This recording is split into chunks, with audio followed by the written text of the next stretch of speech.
Hello and welcome to MZ Webinars. Thank you for joining us today. Really excited to have you with us. We have with us today Andy Dearman, who is the EVP Global Business Unit for Lightcast, and also Duncan Brown, who is the VP for Innovation at Lightcast. If you have any questions during the course of this webinar, please put them in the control panel under the questions box and we will endeavour to get back to them. If not, we will try and follow up later afterwards. I will be sending out the recording of today's webinar and also some slides, and that will be in an email, so please keep your eyes open for that. So without any further ado, I'll hand over to you. Hi, Andy.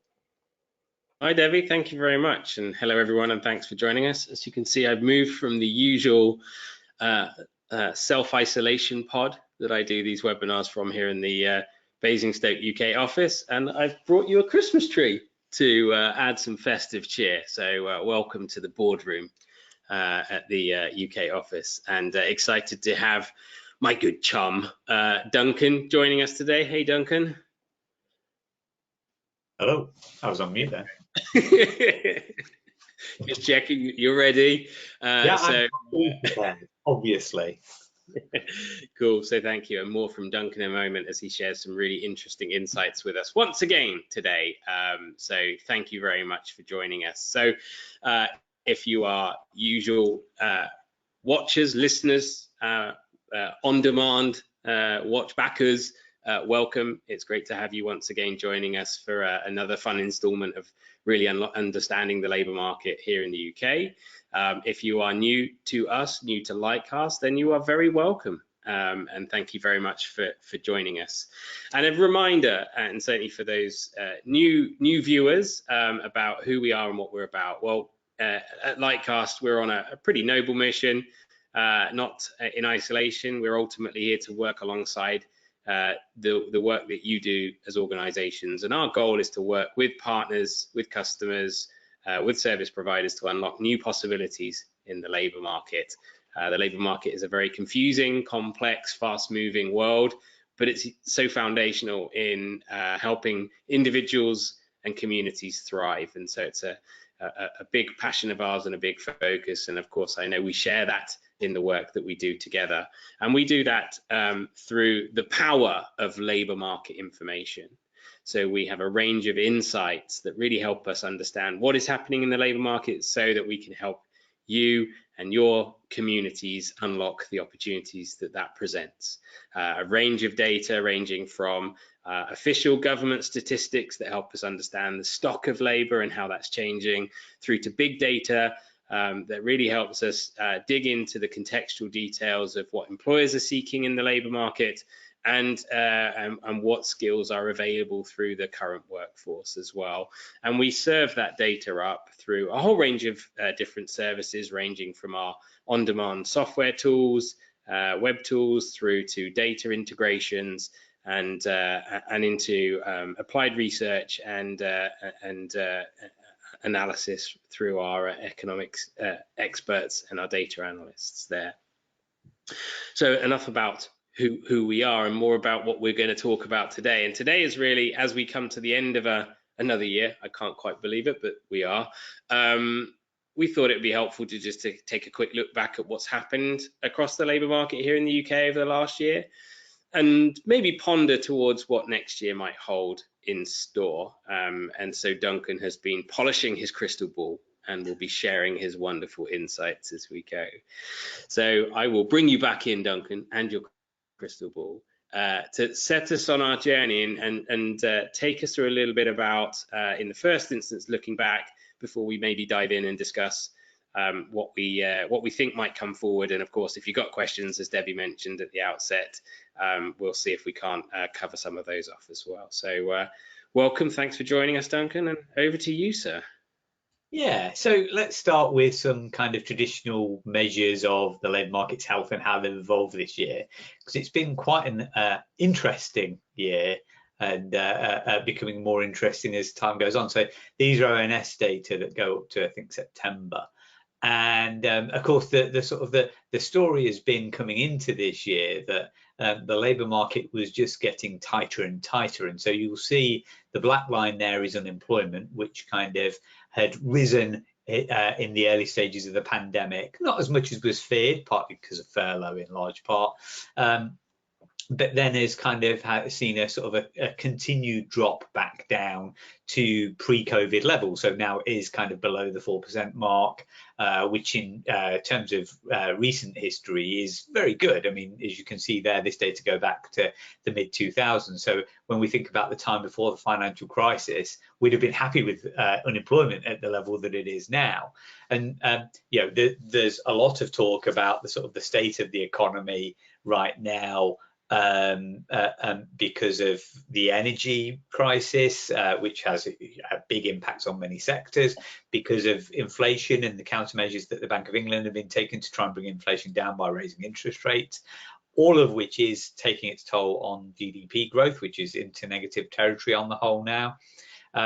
And yet what we can see from this data here is that unemployment so far isn't rising, and more to the point, vacancies, which at the start of this year had entered record territory, you know, that's the purple line there. You can see that that's kind of holding on in that record territory. So we have a situation which is historically odd, where we have as many vacancies in the labour market as we do unemployed people.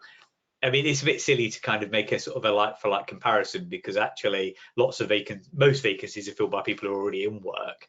But it does give you a sense that the labour market is kind of seeing, yeah, there's a lot of demand out there compared to available supply. And again, on the kind of no signs of recession yet, we can see the redundancy rate is still quite well down. I should add as a caveat to all that it is quite normal that the labour market is kind of last to drop when the economy goes into recession.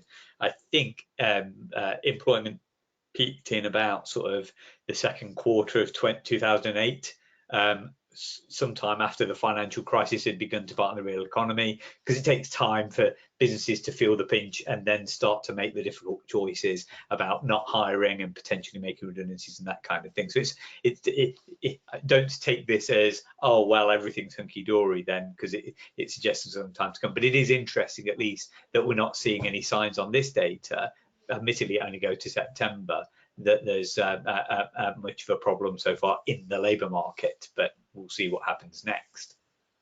Interesting though, when you reference 2008, I think that the point you're making there is, if you look at the lines where they are relative to each other in 2008 and where they are relative to each other now, it's very different, isn't it?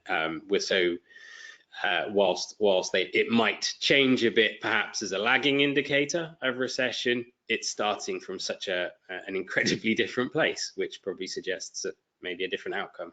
Yeah, I mean, it's also likely to be a very different recession. I mean, it might actually take a while. I mean, that's the sort of the current thinking from the Bank of England, for example. And the bite of energy is quite widespread. On the other hand, I mean, the financial crisis by its nature was a very dramatic event that had, banks were frozen up and were not lending for a time and things like that. Luckily, at the moment, there's nothing like that going on. But yeah, it is. So hopefully we start from a better place. But it'll be an area of interest to watch in 2023. But it is interesting, and I think if we turn to the next slide, the tightness of the labour market is a bit misleading in terms of, if you look at those kind of traditional measures of just unemployment rate and vacancy rate, because that looks like, the previous slide looks like there's just demand just off the charts. But if we look at this set of data here, we can see that that's not entirely true. So the vacancy rate is measured as the total, or the number of vacancies compared to the total number of people in work and the number of vacancies added together, and the same with unemployment rate. So what I've done here is just put the data in numerical form of those different totals. And so the purple line there is the number of people in employment. So the first thing you notice is that although unemployment is back to its pre-crisis level, actually the level of employment isn't. And in fact, if you look at it compared to the trend that we were on running up to early 2020, we're well down on where we were. It's kind of like we took a big hit down in 2020, and you see that sort of the purple line going down there, and it's come some of the way back up. But I mean, to get back on trend, we'd be talking about sort of 500,000 jobs or something, and so that's quite interesting. So then what I did was, because of the unemployment rate and the vacancy rate, I'd have those extra things added into the base. I added to the employment number, first of all, the vacancies, so that's the orange line there. And you can see that actually that is kind of back to where the pre-crisis trend was. Maybe, maybe not exactly, but it's not that far off. It kind of dipped, sort of had a bit of a nosedive in early 2020, stayed in the doldrums for a while, and then bounced back about a year ago. And it's kind of, above pre-crisis levels. As I say, not quite at pre-crisis trend, but not far off. But then the really interesting one is if I add unemployment to employment. So this is the number of people who are either in work or actively seeking work. And here's where we see a really interesting side of it, that like employment is below the pre-crisis level and below the pre-crisis trend even more. And so what it seems like is that some people lost their jobs, and some of them have chosen to leave the labour market all at the same time. So actually, we're seeing just a big number of people who are no longer seeking work and aren't in work. And whereas employment demand seems to have gone pretty much most of the way back to pre-crisis levels. And so those percentage rates kind of conceal something that's interesting here, that employer demand is way up there back to normal levels or near to it, whereas employee decisions about whether to work, whether to seek work, or not. There's been a lasting impression from the pandemic period. Fascinating. I'm sure we'll unpack that further. Yes. So if we go to the next slide, the sort of the kind of the sort of the one of the pat explanations that goes around is that, well, actually, we're early on in the pandemic, there were data to suggest this, that there was kind of between Brexit and the pandemic happening, there was kind of an exodus of migrant workers choosing to go home and things like that. And that has, had a sort of a lasting impression. Well, that's an interesting idea. The recent migration data suggests that actually immigration is very robust. In fact, the latest 12 months of data are in record territory. And if you look on the left-hand side here, the ONS do actually track the number of people in employment and unemployment who are foreign born. And although it's been a bit more volatile since the start of the pandemic, actually the trend's pretty well held up. Whereas UK born workers, which you see on the right-hand side here, and you'll note that the scale is somewhat different because foreign born workers, we're talking about 6 million, UK born workers, we're talking around the 27, 28 million mark. And so you can see here that trend that we saw on the previous slide of where employment and unemployment are, when you combine them together, are well off the pre-crisis trend, is really strongly focused in the UK born segment, where we do seem to have lost around 500,000 workers compared to the trend that we were on. And that's a really quite decisive move. And so that leads to questions about, well, what happened? Because it's not like, although we have an aging workforce, it's not like everybody ages that quickly in 2 years. That doesn't seem that reasonable. And so if you go to the next slide, what we can do is look at the people who moved from economic activity, either being employed or unemployed, into economic inactivity, where they say, I'm not actually seeking a job anymore because I've got some reason why not. And sometimes those can be perfectly good reasons. I mean, sometimes people make a choice that actually it's more valuable for them to be, say, looking after a sick relative or doing things in their personal life. But actually, you can see that the number of people that said that was the reason why they didn't work, and these are sort of working age people, is actually fallen on the left-hand side there.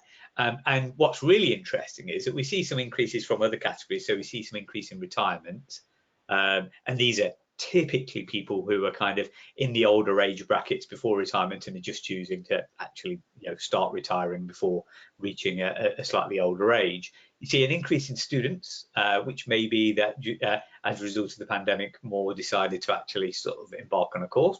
No bad thing in and of itself. But the really big shift, and there's been a lot of media discussion about this recently, is the increase in long-term sickness, where we're seeing sort of nearly 400,000 people net actually withdrawing from the labour market. This is comparing the latest data to 3 years before, so before the pandemic, withdrawing from the labour market entirely because of their health. And what's really interesting about this is that I've got the data here, But when you see reports where they've dug into sort of more detailed data, you find that this is quite broadly spread as well. This is not, because the obvious explanation is that, we hear about long COVID. Is that an aspect of it? And it may be, that's, I have no expertise in that matter. But what's interesting is that pretty much all categories of sickness, including mental health as well as physical health, seem to have just increased quite significantly, and at all age categories as well. So it just seems a really broadly based change in kind of people's reported health status. And I saw something this morning about increased claims on disability benefits as well, which again chimes with it, and again seems to be driven in a very broadly based way. And so I'm well beyond the limits of what a company that focuses on labour market analytics can speak to here. But there does seem to be something going on with either people's health or the way that people think about their health, some combination of those two, that does seem to be causing a large number of people to be withdrawing from the labour market since the pandemic. And it could be that the pandemic has had a lasting effect through long COVID or whatever it is. Or it could be that it's caused people to reevaluate how they handle their health, or lots of different reasons. Maybe their relationship to work has changed, and that's caused them to say, actually, I was struggling on, but I'm not going to do that anymore. Who knows? But it's a really quite shocking social change that we can see here. And on this point, and to your caveat that maybe we're overstepping our a little bit. Should have a rival saying these people know nothing about medicine. Yeah. Is there something here about the state of the health service as well? So obviously, we'll probably come on about strikes later, but record waiting lists, as a result. And so are we finding now that's actually failures in the health service are actually starting to have an economic impact? Because that's often asserted as one of the reasons why we need to invest in healthcare, is to remove the waiting list, because people are otherwise not able to fulfill their lives when they're waiting on cancer treatments, operations that otherwise, if served sooner, will mean people are back active in their community, employment, etc. sooner. Absolutely. I mean, we know that health service performance is a serious problem, and that that sort of despite kind of continued claims about levels of money and staffing and so on, that actually we seem to be struggling. And there are kind of lasting effects on the health service in terms of backlogs that were not dealt with because of the sort of the need to attend to COVID at the time. All of those things could be causing problems in people getting treatment, which then could cause their sickness to sort of either not be dealt with or just escalate because they've not been dealt with. So all of these things are possibly true. It's always a kind of an interesting question as to sort of how that relates, to what, and as I say, to what extent do people decide that they can't struggle on anymore? Because of course we all know that there are people, our friends and families always include people who have health problems but continue to work. And maybe those problems have reached a level where they can't anymore in larger and larger numbers, or maybe there's some kind of difference of view since the pandemic about what people will take. And so these are all kind of possible explanations of it. There's sort of I think there's a real job to be done. But again, I mean, we're sort of outside our area of expertise in terms of parsing what the sort of the likely explanation is. So we should probably return to let's head back to let's move away from Christmas is coming after all, so let's be more comfortable. So one of the things that we're always kind of concerned about is that our job postings data is kind of a really important data source for us at Lightcast. And so one of the things that we're always concerned about is that it kind of gives a good indication of the health of the labour market. And so it's a measure of demand, but it's not a straightforward one, because you're measuring online advertising. Sometimes jobs don't get advertised, sometimes they don't get advertised online, sometimes a job advert leads to more than one job. And so one of the things that we like to do is compare it to the ONS's vacancy survey, which measures different things. So it only asks businesses above a certain size who want staffing companies how many jobs that they've got available at any one time. And so it is a different thing, but you would hope that they sort of move in relative synchronicity. And so what we do occasionally is just compare the two. And so I've got the ONS's single month vacancy data, which is an experimental series, but it's kind of probably the closest comparison. And what we see here, and we've got data on that going, I think, up to October, and I've got here the job postings data from our side going to December, and we can see that pretty much they are moving in reasonable alignment. And so and our data are going down as we head into December. I should say that if you look where the line has January 2022 going up from it, you'll see that actually our data went down in December last year as well, from a very high level. Sort of, seemingly lots of recruitment happened in November and then laid off in December. So I think it's important not to overanalyze that for. It doesn't seem to be sort of such a big change. And if we go on to the next slide, I've kind of unpacked it a little bit to just look a bit more deeply into employers' advertising choices. So that number that you saw on the previous slide, which was kind of the total number of what we call active postings, so the number that are kind of live at any one time, is really the sort of the result of two numbers. One is the number of job postings that are appearing, or what we call the posted number, and one is the number that are taken offline, so that's the expired number. And so we measure both of those, and so we can actually sort of see the net inflow and outflow from the active stock of postings. And if you go back to sort of the early part of 2020, you can see what happened with the pandemic, where all of a sudden employers just stomped on the brakes in terms of putting new job ads on, and pretty quickly also withdrew lots of postings as well. And so, and then you see like a sort of a gradual build up. So even when we look at the sort of the active total, it took a while for it to kind of build up ahead of steam again, but it was actually building up pretty much from about April. It had kind of passed the worst. It just took a sort of a while for it to really come through in earnest. And since the latter part of 2021, the number of job postings that employers have been putting on has been at a very high level by historical standards, typically sort of getting on for 1 million postings a month on average. And you can see that that's holding up pretty well. This data goes up to November, and you can see that it's kind of pretty much in line with the whole of this year. It's not that different.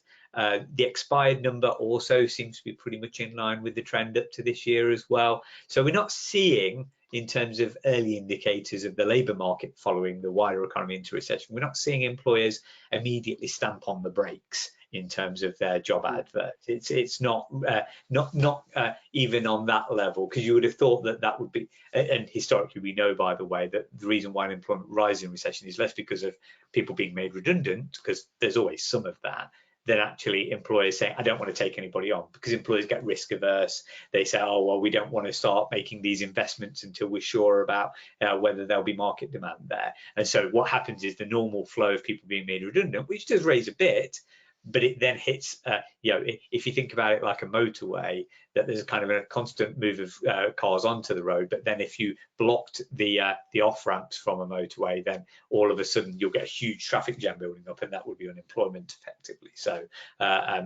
if you think about it that way, we're not quite at that point where employers are starting to pull back on their demands. Interesting. And of course, posts can expire for both positive and negative reasons. In this sense, it could be that they're posts that are being filled, but it could also be that posts are then not needed anymore, or cancelled, or cannot be filled, well. I mean, you would expect it. I mean, if you look at the numbers for March 2020, you can actually see that the first response as we headed into the pandemic was a small spike in expirations. And so there's a little bit of that there, that actually the first thing you probably do is start thinking, actually, that job I've advertised, I don't want to do that anymore. I'm going to pull that back. And then you start to see the effect of fewer job ads being put on at all. And so, and again, I mean, you can see that there's a slightly higher number of expiries in November. But, I think the largest expiry number we've got is August. So it's not kind of out of the ordinary. And if you look at really across the last 12 months, and if you go back to sort of November last year, where we did have that sort of drop off in postings activity, but that was before inflation was really getting going and was becoming a source of public disquiet, and before the Ukraine situation, which has resulted in our problems over energy availability and the sort of the cost pressures and supply constraints that that's causing.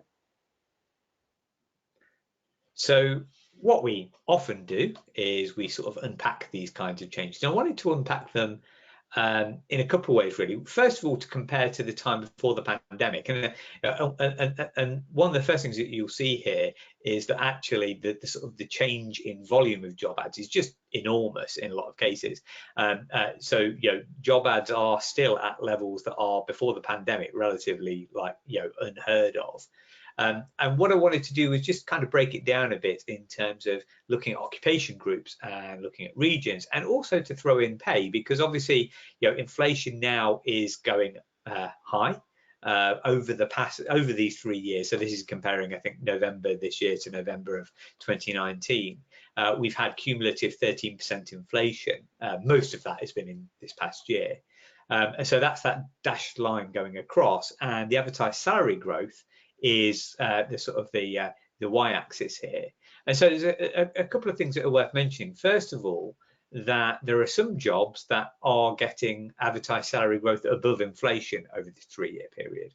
They tend to be low-skilled jobs. You can see there elementary occupations, caring labor and other service occupations, process plant and machine operatives. Now, some of that is being held up by the minimum wage, but which makes it harder to not move. But also there does seem to be a sense that actually lower skilled jobs have sort of felt the squeeze, and we've seen some news stories about this over the past year.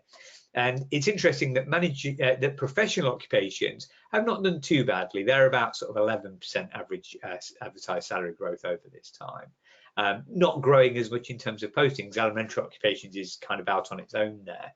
But other senior roles like managers, directors and senior officials have seen much slower pay growth. Advertised salaries have only grown by 5%, which is 8% less than cumulative inflation over that time. So that's really quite an interesting sort of rebalance of the labour market there in terms of relative pay. And then on the regional side, we can see quite a mixed picture as well, where we see sort of the biggest growth in postings is in areas that are quite outside the sort of the wider labour market. So Wales, North West Yorkshire and Humber, we think of the economic centre of Britain as being London and the South East, where productivity is highest, and has lots of sectors that kind of do have a really powerful effect in the British economy. But London has seen a sort of a much more muted postings growth since they're still really strong, 60% higher than it was 3 years ago. So it's still really a lot. And so there is something about this kind of shift in demand that's quite interesting. But it is, quite kind of, notable how, much lower that is than the rest. And we've heard lots of discussion about how the return after the pandemic is sort of a bit slower in London because of the lack of the commuter spending power and things like that affecting the service economy. And again, in pay, what you see here, regions tend to balance out a bit. So because regions are of course mixes of all those occupations that you see on the left, and so the fact that most of those occupations on the left are below inflation means that every region is also below inflation. So that's not that great surprise. But we do see quite a split with Yorkshire and the Humber and London both having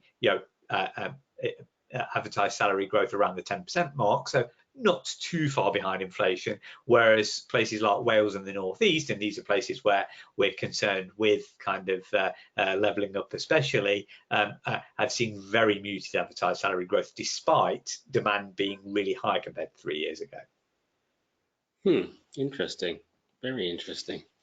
And so I wanted to just kind of give a couple of examples on how demand is changing and how that's manifesting, especially in this kind of context of raising inflation. So what I did was for LGV drivers, which at the start of this year and the end of last year were a big kind of media focus because of the difficulties in getting them, difficulties in hiring them.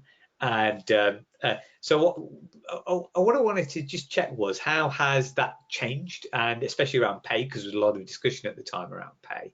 And so what I did was I looked for job postings in 3 different salary brackets, and you can see that the red bars here are £35,000 and above, and they're the top bars in each case. And you can see that if you go back before the pandemic, very few LGV driver jobs were advertised at above 35,000. You know, in fact, if you go back to sort of 2018, 2019, about half of them were advertised below £25,000, and most of the rest of the other half were 25 to 35,000.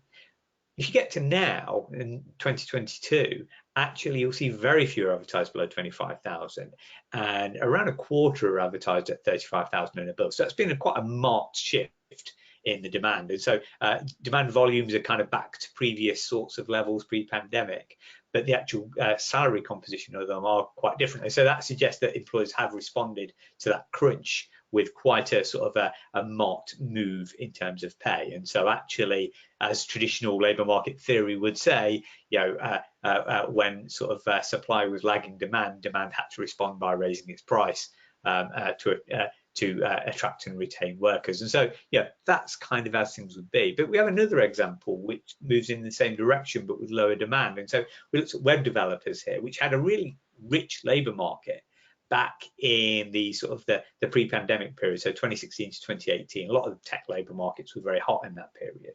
And actually, although it's kind of had ups and downs with the pandemic, it's been a bit more muted since then. But again, pay has moved quite a lot. And so the red bars here are 50,000 and above. On the whole, web developers are paid more than LGV drivers, and the purple bars are below 35,000. These days, very few web developer jobs are being advertised at below 35,000, whereas if you go back to 2017, it's about a third of them were. And back then, about a third of them were being advertised at 50,000 and above, and that really went down, if anything, over time. But now it's about half of them are being advertised at those kinds of salaries. And so that's an interesting one, because the actual overall demand hasn't shifted. But if you are advertising for a web developer role, you're advertising at a higher wage.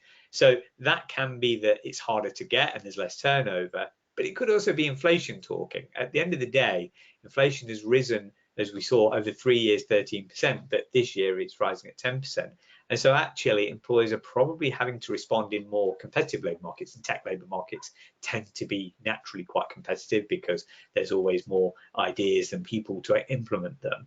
We're really seeing the sort of the salary rates kind of rising there. So it's interesting. There's kind of lots going on under the surface on pay, and so the sort of the headline numbers can be a bit misleading about, you know, different pockets of the labour market can be changing quite significantly.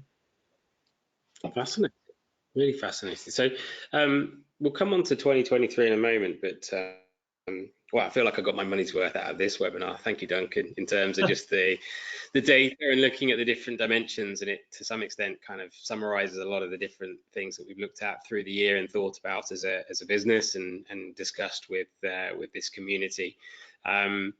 And I thought the geographic analysis was interesting, particularly as we talk about supply and demand economics, and the point where price comes in, the price of labour, where I might even switch back. You know, you've got high demand areas, but no real movement in wage, which sort of suggests that supply is meeting demand, doesn't it? Yeah. Whereas you know, in other areas where growth is not so high, but maybe we're looking at choking of supply. Northern Ireland being an example there. So any thoughts on that? Yeah, I mean, there can be a lot of things going on. I mean, there's a real question about employers' real preferences in these matters, that if you're keeping on advertising for lots of jobs, but you're not filling them, but then on the other hand, you're not raising pay, that suggests that your ability to actually make use of those workers is limited. And so, yeah, the underlying elasticity of demand is that maybe those employers actually can't kind of justify their recruitment plans, and that requires a bit of realignment about their business models. And of course, going into a recession, that could be quite an interesting situation, that they've planned on hiring more people. Actually, they can't justify higher pay, and therefore they might reset what their expectations are. Whereas in other places, if you think that you can, getting that extra person will significantly lift your business up, then actually you'll probably pay more when push comes to shove. And we know this, from the labour market. We know that sometimes a job just has to be filled, and if you've got a candidate, then that gives them leverage in a conversation. Of course it does. And so it makes you think about how far you're willing to go. Of course, these are advertised salaries, and just like with house prices, we know that there's a difference between what house prices are advertised at and what's settled at. And in fact, the house price settlement data seems to be moving now, even as advertised house prices seem to be staying high. So time will tell on that score, I think, in terms of what actual kind of agreed salaries actually are, and whether they've started to move differently to advertised salaries. So yeah. And the other factor at play, and maybe more relevant to the left-hand graph there, of course, is that resource is not uniform. When we talk about supply of labour, we mean the supply of skills and capabilities and experiences, not just the supply of a warm body to fill a role, right? Yeah, and so mismatches are also a main factor. Yeah, we talk about the labour market, and we saw this with LGV drivers. You actually have to have an LGV license to be an LGV driver.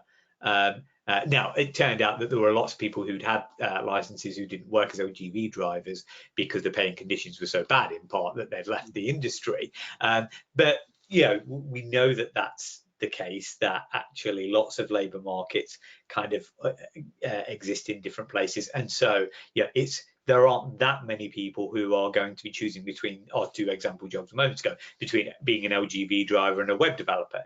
I'm sure there's the odd case, but generally speaking, most LGV drivers haven't got web development skills, and probably most web developers can't drive an LGV either. And we see this when we talk about health staffing shortages as well. Contrary to my earlier discussion about health problems after COVID, I can't go and take a job as a doctor because surprisingly that requires quite a lot of education, reassuringly as well, I might add. So yeah, it's kind of we talk about these labour markets, and so the more that we drill into individual occupations, some of them are quite fungible. I mean, you think about the low skilled end of the labour market, and at an extreme, sort of somebody who is just sweeping a room. If there are jobs that just do that now, then that's a job that large numbers of people can do. Whereas being a kind of a data scientist, say, is a job that most people can't just do.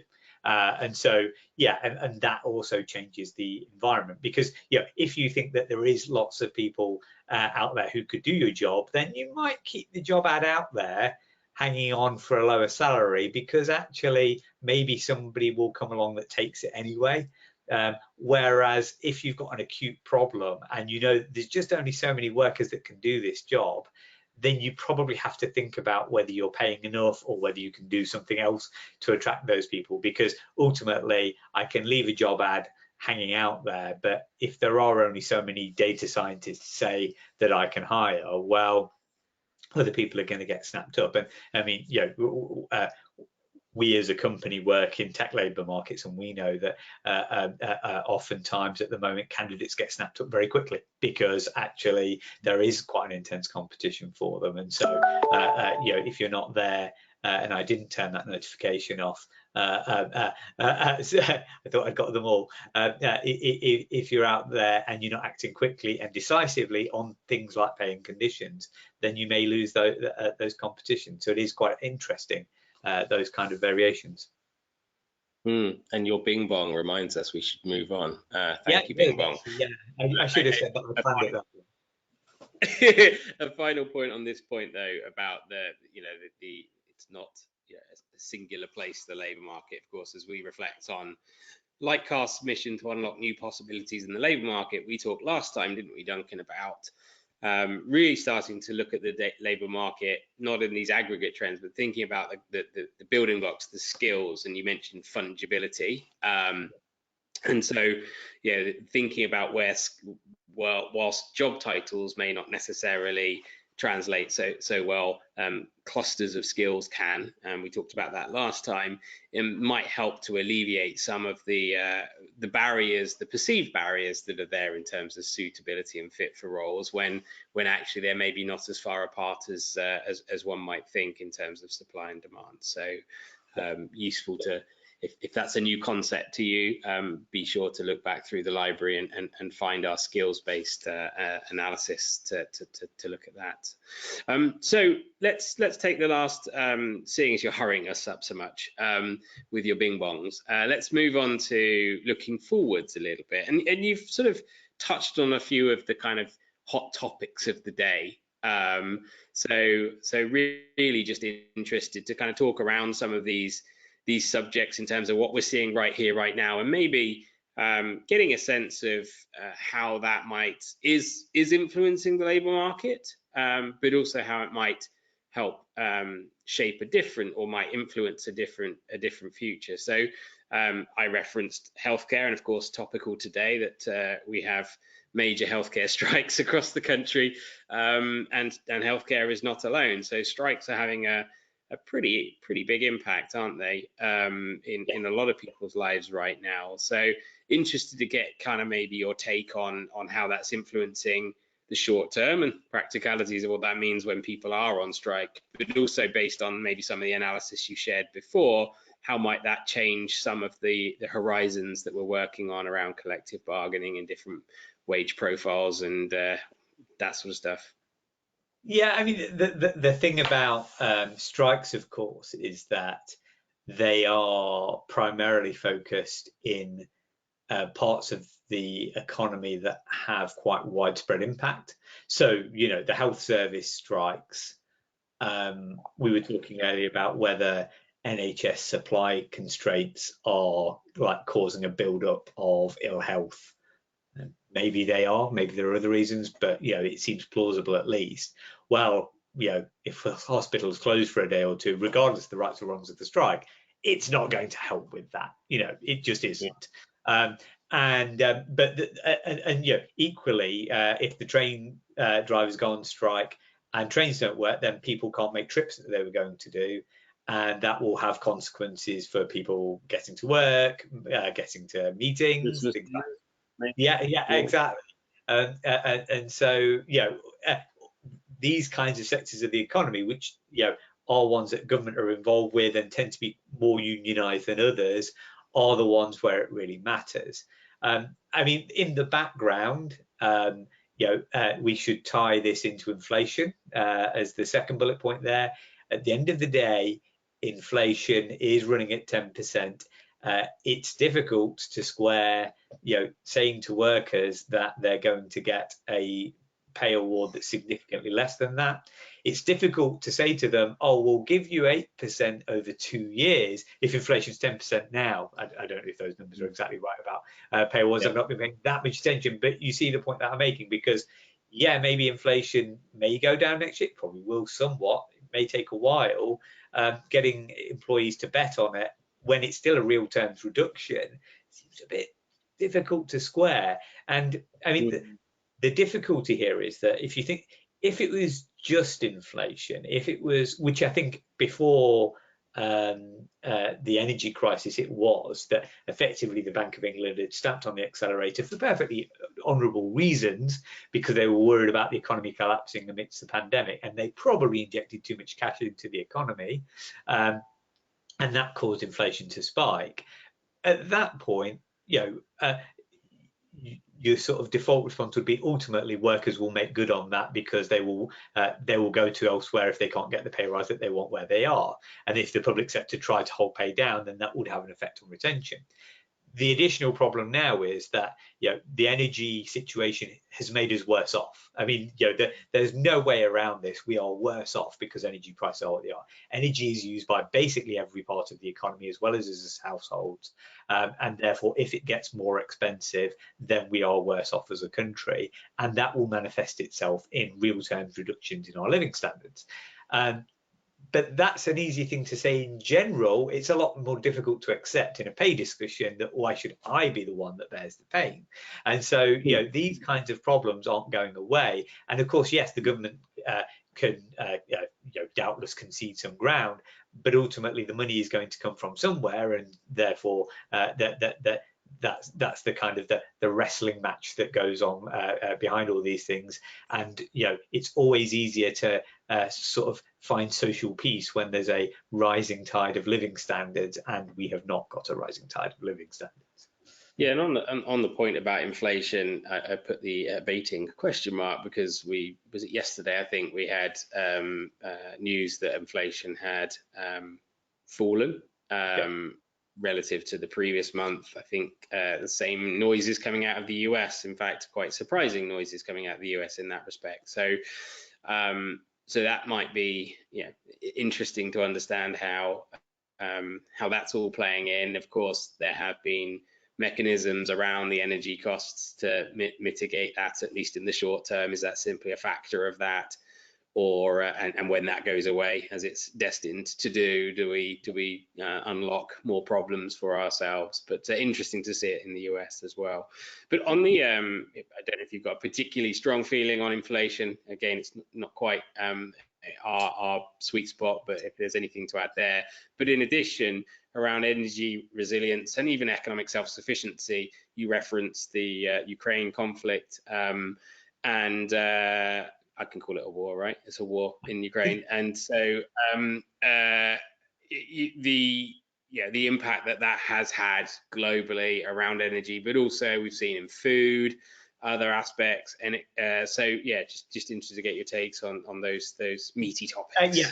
I mean, the problem is, as I say, energy is used in everything, and gas is used in lots of things. So basically, the Ukraine-Russia war means gas supply is reduced, which means fertilizer production gets more difficult and more expensive. And of course, fertilizer availability is kind of the main driver of food production. And I believe when we had a fertilizer price spike in the early 2010s, it was followed not too long after by the Egyptian revolution with Tahrir Square and all that, the sort of the Arab Spring, and so these events are quite seismic because, of course, if food gets absolutely. So these that's what I'm all about. So these things do have big effects, and I mean, energy self-sufficiency. Ultimately, our energy policy as a country is focused extremely so on renewables over the past 15 years or so, which is good when the wind blows, and less so as in the past couple of days when it doesn't. And we have kind of basically frozen further exploration of the North Sea gas supply and things like that. We talked about building new nuclear power stations for decades. We continue to talk about it, but we wait and see. So I think energy self-sufficiency is a great idea in the current circumstance. At least it might not be in the long run, but in the current circumstance, it would be nice and helpful. But you don't achieve that overnight, and so the time to be achieving a greater degree of self-sufficiency on energy was probably 10 years ago and not now, because you can't just magic it up overnight. As to inflation, and again, we're just talking as regular guys here because we are a labour market analytics company, but we are regular guys. Yeah, exactly, in our own way. I think on inflation, I would say that I monitor the sort of the monetary indicators as a regular guy would, they talk of little else. And my own view, for what it's worth, is that inflation is going to be coming down. It'll take a while.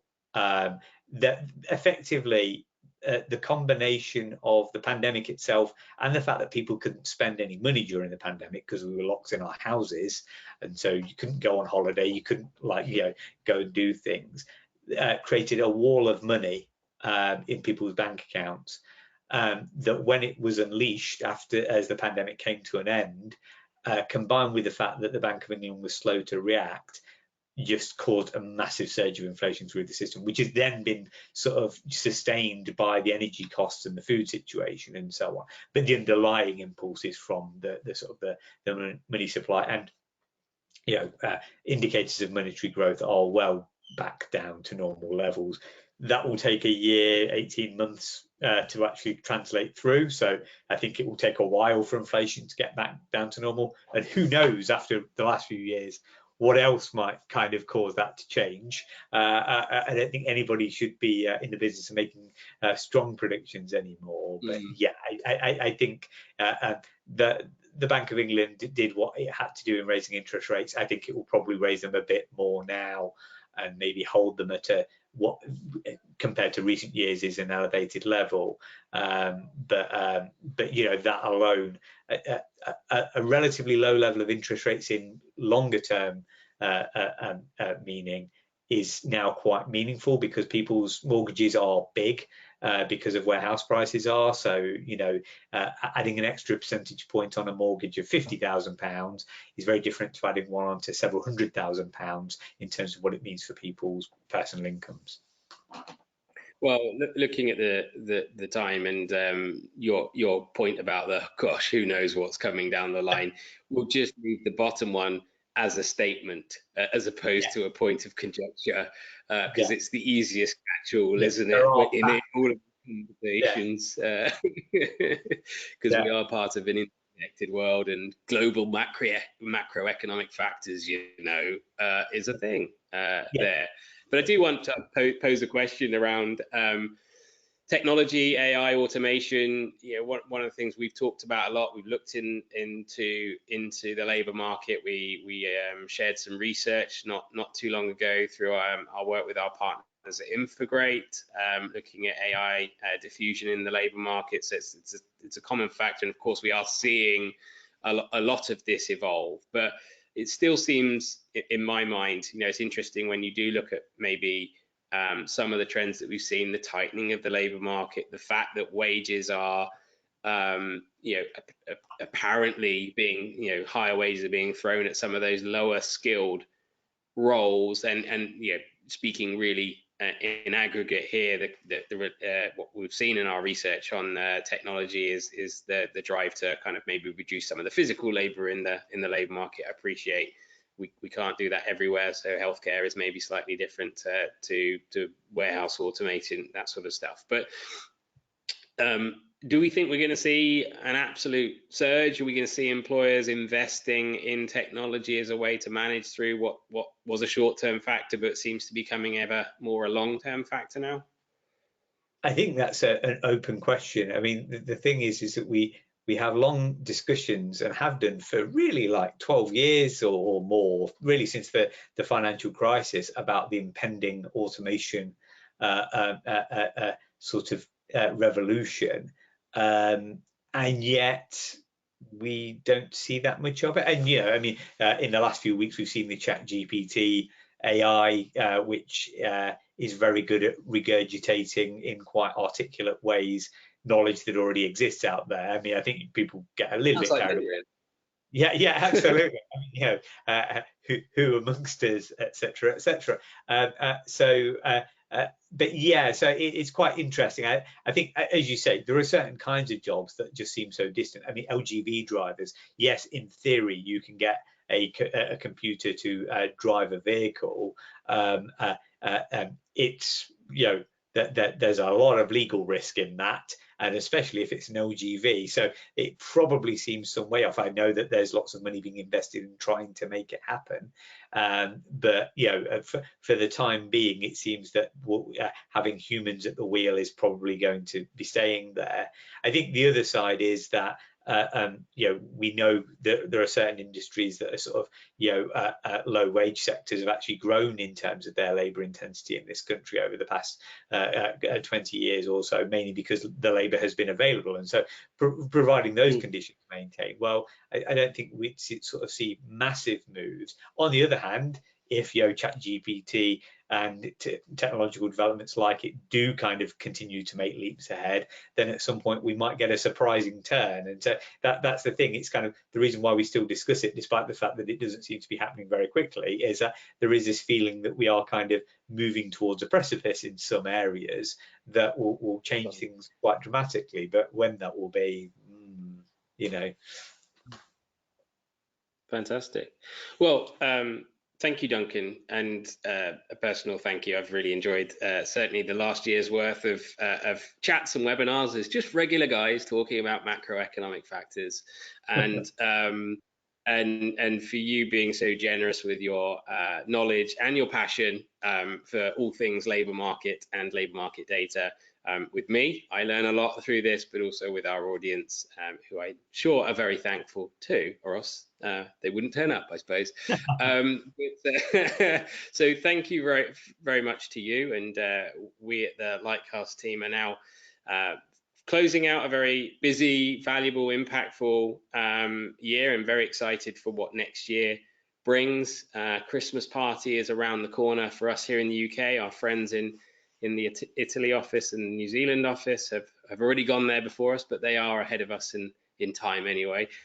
So very excited for that. And so whilst we'll be wishing each other a happy Christmas and all the best for the new year, I want to do the same to you guys as our audience. Thank you very much for being with us, for being the key driver to turning our interest, our data, our hopes and dreams into reality as you use the labour market information to really help you drive impacts in your communities and the labour market that you serve. So thank you very much from all of us here.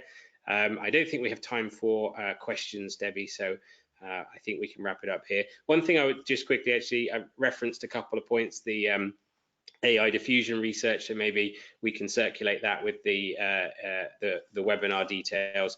But also, I neglected to reference on a slide the youth misspent research that we conducted and supported City and Guilds with, which has made for some really interesting reading and references from a youth labour market, prospective labour market, some of the points that Duncan referenced here. So I think certainly if you've not seen that yet, be sure to check that out, and hopefully we can circulate that link as well. So thank you very much. Thanks, Debbie, for looking after us this year and seeing us through a successful round of webinars, and we'll look forward to seeing everyone in the new year.